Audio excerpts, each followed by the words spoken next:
If your child's school doesn't have a plan to test for lead in the water, they may have to develop one. Today, on the heels of a News Channel 5 investigation, a key House committee passed legislation that would require them to do just that. Our chief investigative reporter, Phil Williams, first exposed the problem, and he was there for the debate. Phil.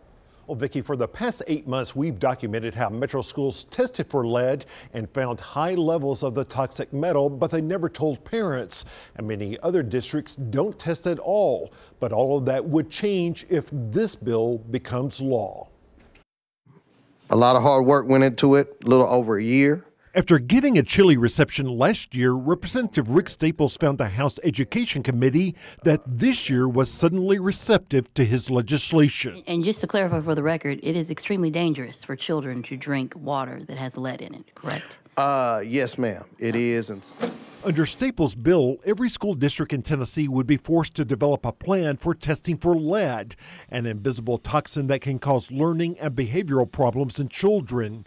The exact details of those testing plans would be left up to each district. Will there be pressure? Possibly, but I think if you're on a local school board, you have children at heart and in mind, and I think the locals want to do this as well. I think they have a concern about it.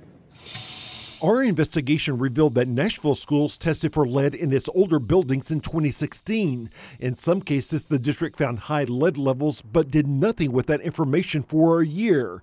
And many other districts we discovered have no plan at all for testing for the toxic water, a fact that came as a surprise to some lawmakers. What have we been doing before this piece of legislation? Haven't the school boards already been taking care of this? But no, school systems don't necessarily test this across our state. So it's not currently happening on a regular basis.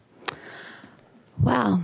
While most were sympathetic. Because ultimately, our children are the ones we have a responsibility to. We don't know whether some child who has lead could have been a scientist, could have been an astronaut, anything. One lawmaker was concerned about what he called unfunded mandates. I agree with lead testing, don't have any problem with that.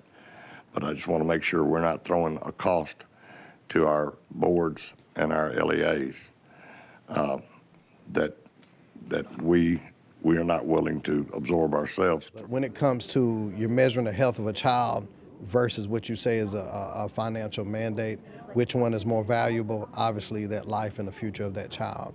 In the end, Staples' bill passed. All say aye. Aye. Opposed? Hearing none. The bill moves out to with no opposition. Thank you, Mr. Chair. Now, Representative Staples' legislation would require that the results be shared with state regulators as well as with parents, as does a separate bill by Nashville Representative Jason Powell. Both bills still have several hurdles. Of course, we'll be watching.